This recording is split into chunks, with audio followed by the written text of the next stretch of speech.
में कई सारी अपॉर्चुनिटीज हैं तो चैलेंज भी हैं। और ट्रंप के आने के बाद देखिए मुश्किलें तो जाहिर तौर पे बढ़ी ही है। ट्रंप आए दिन ऊंचे टैरिफ की धमकी दे रहे हैं, वही टेस्ला की ईवी भी भारत में दौड़ने को तैयार है। ट्रंप के टैरिफ टैंट्रम का भारतीय कंपनियों पर क्या असर होगा, इसे समझने के लिए मिताली जुड़ी हुई हैं और साथ ही टेस्ला की एंट्री के क्या नफा और नुकसान है ये बताने के लिए यतिन होंगे मेरे साथ। सबसे पहले मिताली के पास चलते हैं। मिताली बताइए।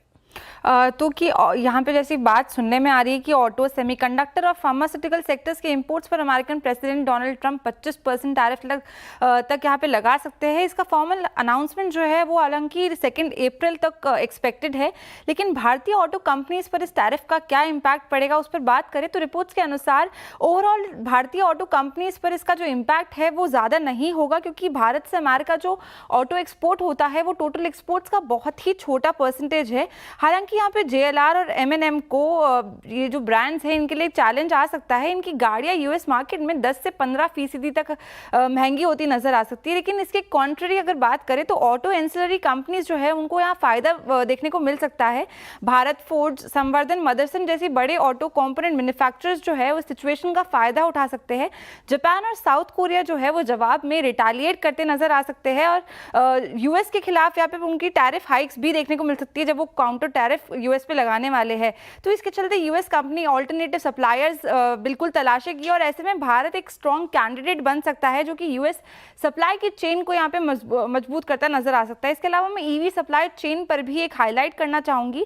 US अपनी EV सप्लाई चेन को स्ट्रॉन्ग करता नजर आ रहा है और उसके लिए उसको नए सप्लायर्स की जरूरत है। इस वजह से भारत से EV बैटरीज का जो एक्सपोर्ट है वो बढ़ने के चांसेस हमें देखने को मिल सकते हैं और अगर सब कुछ सही रहा तो 2030 तक भारत का EV बैटरी मार्केट 4 गुना तक बढ़ सकता है, ऐसा रिपोर्ट्स का एस्टिमेट बताता है, जो कि इंडियन इकोनॉमी के लिए काफी अच्छा बूस्ट होगा। तो ओवरऑल मैं टैरिफ्स की बात करूं तो ट्रंप का 25% टैरिफ का ऑटो इंडस्ट्री ऑफ इंडिया पे इतना ज्यादा इंपैक्ट स्ट्रॉन्ग हमें देखने को नहीं मिल सकता है। तो टैरिफ का ऑटो पे कोई ज़रा इम्पैक्ट होता हुआ दिखेगा नहीं, फिलहाल ये एनालिसिस हुई है। लेकिन टेस्ला की एंट्री से किसे होगा नफ़ा और किसको नुकसान, इसको समझते हैं यतिन से। यतिन बताइए। देखिए, जो न्यूज़ रिपोर्ट सजेस्ट कर रही हैं वो ये है कि टेस्ला बहुत ही जल्द भारत में एंट्री लेने की कोशिश कर सकता है। प्लांट को सेटअप करने के लिए और स्टाफ को हायर करने के लिए प्रक्रिया किसी भी वक्त शुरू हो सकती है। जहाँ तक कि टेस्ला का सवाल है, ऑटो एंसिलरी बिजनेस के लिए बहुत बड़ा मौका बनता हुआ नज़र पड़ सकता है, क्योंकि जो टेस्ला है इसका इनिशियली भारत में मैन्युफैक्चरिंग का कोई इरादा नहीं है, लेकिन असेंबलिंग के लिए शायद बहुत सारी चीज़ें वो कर सकता है। 7 बड़ी कंपनियां हैं जो लिस्टेड स्पेस में ऑलरेडी टेस्ला की वेंडर लिस्ट में है, उनको ऑलरेडी सप्लाई करती हैं, तो उनको फायदा होता हुआ नजर पड़ेगा। ऑब्वियसली अगर हम OEM सोर्सिंग की बात करें तो भारत से OEM सोर्सिंग किस तरीके से बढ़ाई जाए इस पर टेस्ला ऑलरेडी काम कर रही है और 2025 तक लगभग $1 बिलियन से ज़्यादा का व्यापार आपको ऑटो एंसिलरी बिजनेसेस में होता हुआ नजर पड़ सकता है टेस्ला की तरफ से। और टेस्ला का बहुत जल्द पुणे में प्लांट आ सकता है, ऐसा न्यूज़ रिपोर्ट सजेस्ट कर रही है। चाकन ऑलरेडी एक ऑटो बेल्ट है और चाकन के आसपास के एरियाज में ऑलरेडी जो है ज़मीन की तलाश शुरू हो चुकी है, ऐसा न्यूज़ रिपोर्ट सजेस्ट कर रही हैं। अगर हम टेस्ला के सप्लायर बेस की बात करें तो कौन से वो सप्लायर्स हैं उस पर भी नज़र कर लेते हैं।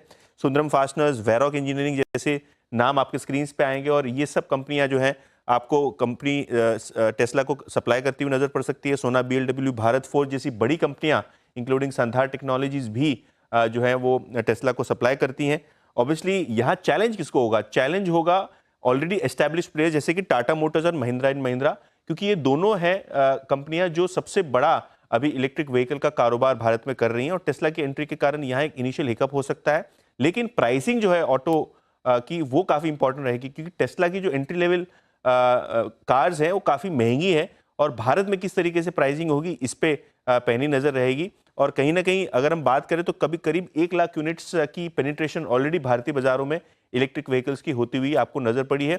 ओवरऑल अगर हम बात करें तो टेस्ला का ज़्यादातर ग्लोबल मार्केट जो है वो सुस्त हो चला है और भारत जैसी इमर्जिंग मार्केट जहां इलेक्ट्रिक व्हीकल बूम अभी शुरू हुआ है, शायद एक बड़ा अपॉर्चुनिटी आपको टेस्ला के लिए खुलता हुआ नज़र पड़ सकता है।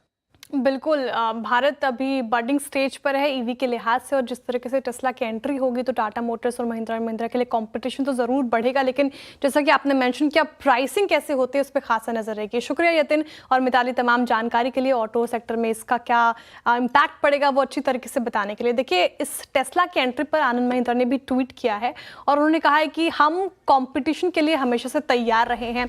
ट्वीट के जरिए उन्होंने कहा कि 1991 में ग्लोबलाइजेशन के बाद से ही हमने ये सवाल पूछे, हमसे इनफैक्ट ये सवाल पूछे जाते रहे हैं कि आप टाटा, मारुति, मल्टीनेशनल कंपनियों से कैसे मुकाबला करेंगे। तो इन सवालों के बीच आनंद महिंद्रा ने कहा कि हम आज भी मौजूद हैं और आगे भी अपनी मौजूदगी दर्ज कराने के लिए जुनून के साथ काम करते रहेंगे।